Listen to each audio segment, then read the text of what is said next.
Hey guys, welcome back to my YouTube channel. And today guys, we are going to continue on Toby's story by W. Bruce Cameron on chapter 3. And guys, I hope you're having a good day. Don't forget to subscribe to my cousins, Josh and Jenna. And don't forget to subscribe to me too, guys. And guys, I hope you had a good day, and I hope you have a good summer. So, guys, let's get started. Chapter 3. It was a few days after that I heard a car door slam. I was dozing in the shade of a small house where only my mother, Sadie, and I lived now. I looked up to see Walt walking toward our pen with a tall woman and a girl beside him. I saw your sign out. Oops, that's chapter 3. Oops. Where's chapter 4? Okay. Chapter 4. The boy stood up, still holding me, and carried me securely in his arms. As me and Mana went inside, I dozed while he took me down the hallway. I dozed while he took me down the hallway, around the corner, and into a new room. Hi, Granddad, he said, look, they've got a dog here. And he put me down on a bed. I was still sleepy, but I perked up to meet yet another new person. This one was an old man, sitting on the edge of the bed in a bedroom, with boxes on the floors and a suitcase open on a chair. Well, hello there, new person.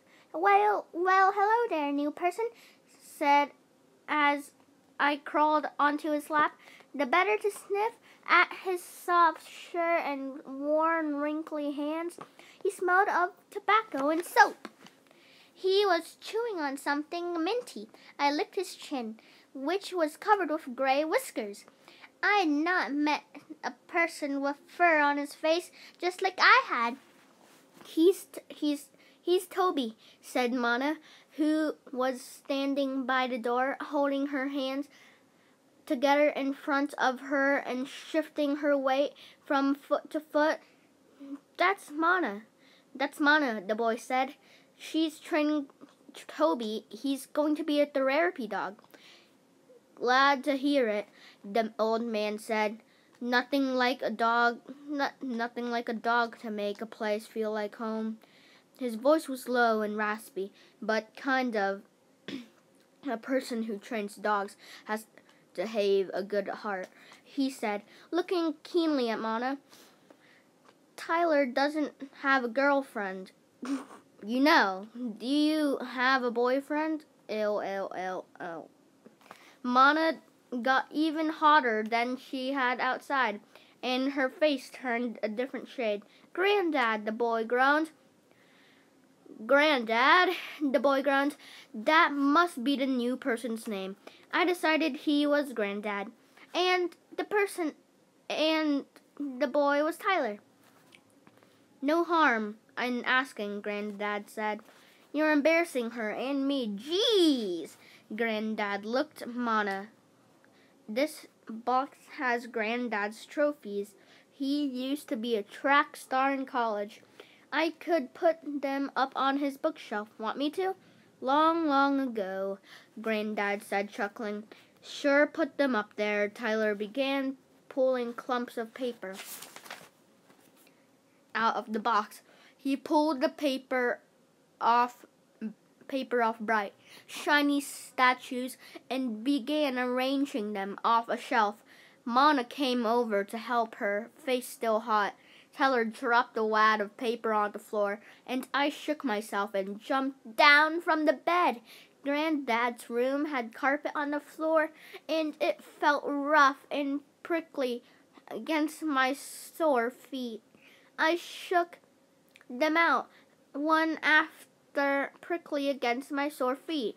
I shook them out, one after the other, but it didn't help much. Oh, Toby, what are you doing? Mana laughed. You look so funny. Even though my feet were bothering me, the crunchy, rustling paper was so interesting.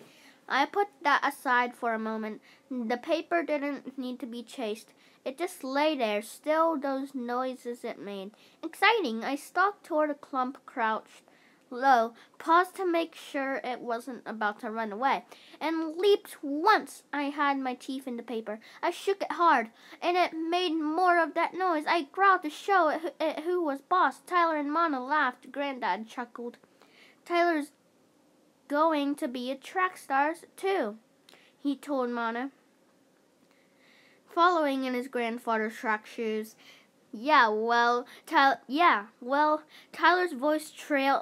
Tyler's voice trailed away as a woman came into the room, wearing jeans and a jacket. Dad, how about heading down to the cafeteria for lunch?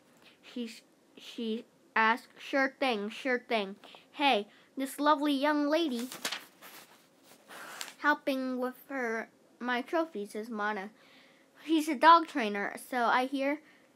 Hi, Mona. Hi, Mona mumbled. Well, nice to meet you. The woman went to a short of a metal cage that was against the wall and brought it was over to the bed of Granddad.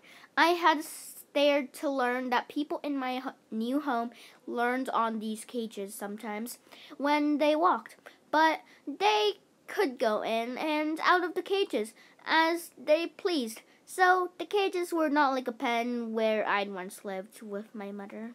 People I was already starting to learn can do many things that dogs cannot. Well, we'll just finish up the trophies, Tyler said. I'll come after you in a minute. The woman and Granddad left the room. I stayed with Tyler and Mona and the paper balls. So you run too? Mona asked, setting the last trophy in its place. Wrestling with the papers had tired me out. I flopped down on the floor.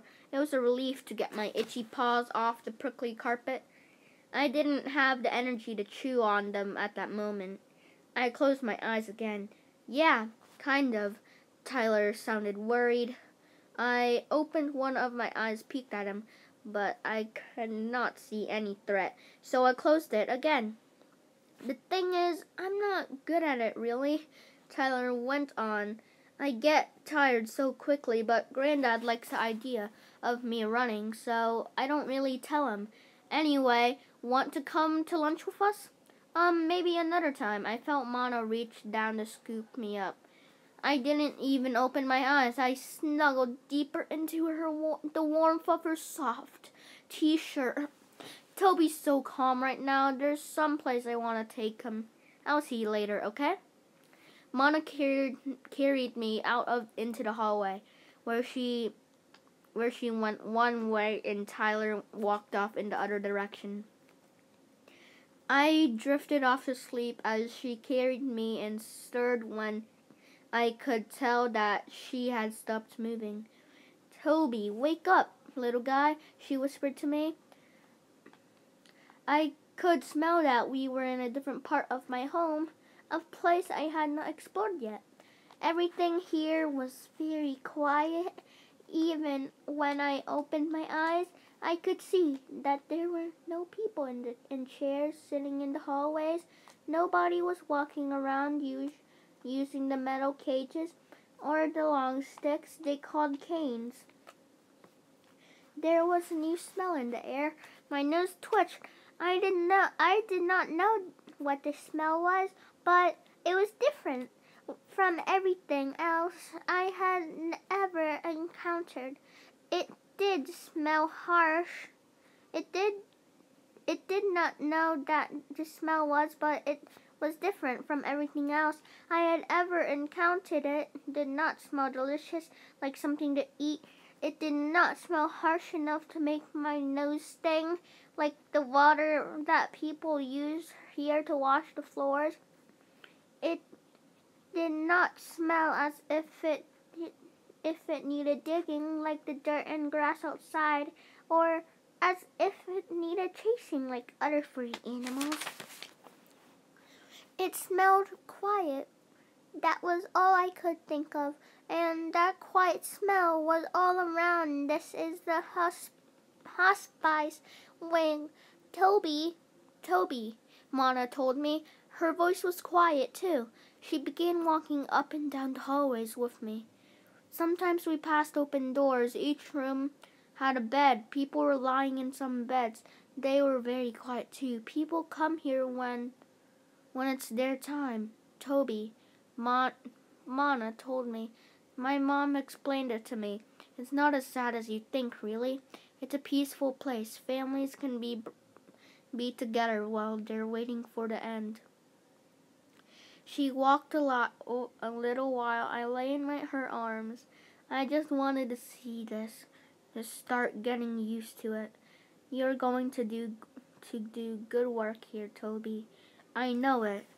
Mona told me. She kissed the top of my head. It's not just how calm you are, it's the way you love people. You love everybody you meet, and that's what that people here need. I yawned. Sleepy little puppy. She hugged me. Okay, I'll take you back to bed. The bed that Mona carried me to was a round cushion in a small room near the front desk.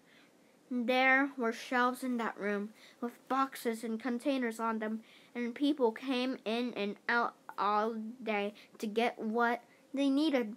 There was a bowl of water there too, and another for food.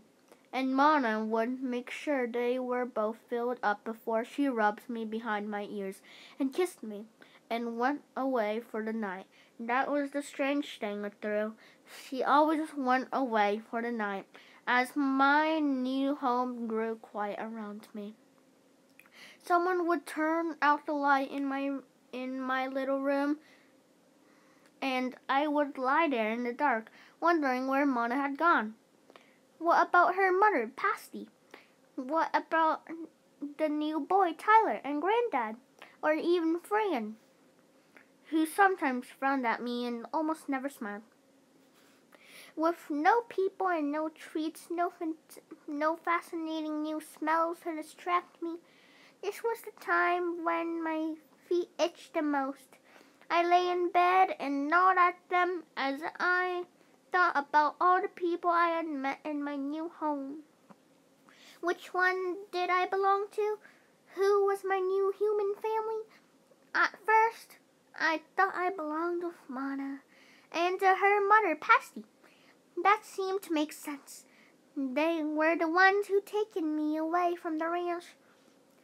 And my mother, they spent the most time with me, and I always felt love in their hands and heard it in their voices.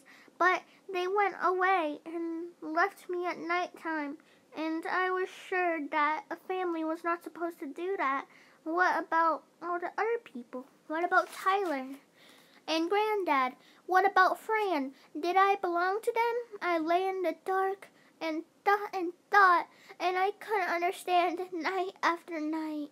I chewed harder and harder, nibbling on the tough, leathery pads of my feet, tugging with my teeth at the tufts of hair that grew between my toes. I didn't make the itching go away, but I couldn't stop. One night, a few days after Mona had taken me on a visit to the quiet place, I chewed so hard that it tasted blood. Now my feet didn't just itch, they hurt, but I still couldn't stop my teeth from gnawing on them. Blood dribbled into a pillow that I slept on, and I wondered if Mona or Patsy or Tyler would be angry about that. People didn't seem to like things that spilled on their floor. Every time I left a puddle somewhere, someone would fuss over it and come and wipe it up and hustle me outside. But no one was here to do that now. I wish my mother were nearby to curl up around me. I wished Mona were there with her gentle hands, or Patsy, or Tyler. I wished I were not alone. I whimpered a little bit, but no one was there to hear me. chapter 5, guys. So, guys, I hope you enjoyed this chapter. That last page was so sad, guys. So, guys, I hope you enjoyed this chapter. Now we're on chapter 5, guys. I'm going to continue tomorrow or today. And, guys, I hope you have a fantastic rest of your day. And, guys, bye. See you next time.